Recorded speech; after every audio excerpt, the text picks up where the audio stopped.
plaidoirie de maître Sarcé. À Pierre-Louis.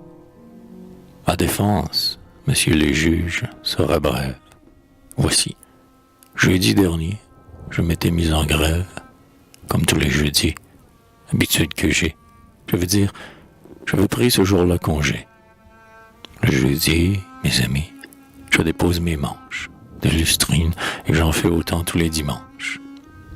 5 jours de bon travail, c'est assez, Dieu merci, par semaine.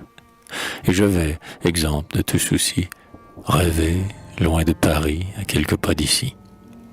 J'ai là, dans le pays des rosières, Nanterre, une en quelque façon sorte de coin de terre. Un petit patelin, ce n'est pas le Pérou. À côté du Marly et de Sardou, c'est un trou.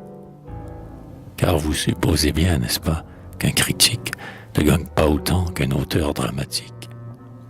Sur ce bout de terrain, j'ai fait construire un rien de maison, grande assez pour un végétarien.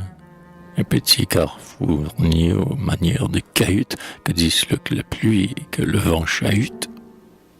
Mais quand ce ne serait qu'un gourbi de fourmis, qu'importe, est-il pas vrai, s'il y vient des amis.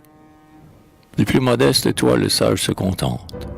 Pour un rien, il irait coucher sous une tente. Or, dimanche dernier, je veux dire jeudi, j'étais donc à Nanterre, ainsi que je l'ai dit. Le soir, après dîner, avec ma chère femme, je prenais mon café, pur mocha, vrai dictame. Je prenais mon café, dis-je, quand, dans la nuit, et dans ma propre cour, il se fit un grand bruit. On eût dit comme de quelqu'un que l'on étrangle. J'étais un peu déboutonné, je me ressemble. Restez là, restez, fis-je à Madame Sarcé. Passez-moi le flambeau, je veux voir ce que c'est. D'abord, je ne vis rien qu'un horrible mélange d'eau et de chair meurtrie qui traînait dans la fange, et que mon chien Trac se disputait tout seul. Je devins aussitôt pâle comme un linceul, car un homme était là gisant, quelque escogriffe, que Trac vous spiait du croc et de la griffe. J'eus une peine énorme à le faire lâcher. Tout de même, il finit par aller se coucher.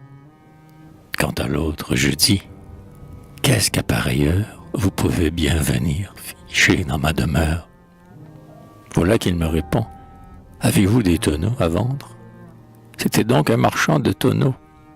Il ajouta qu'ayant trouvé la porte ouverte, il avait simplement poussé. Et voilà, certes, qui ne me suffit pas. Sont-ce là des raisons pour entrer comme ça la nuit dans les maisons? Est-ce vraiment sous prétexte qu'une porte est ouverte, on me voit entrer? Non, elle est forte. Et je le retiendrai, ce marchand de tonneaux, que si je le revois, je lui dirai 2 mots. Et d'ailleurs, vend-on des tonneaux à pareille heure?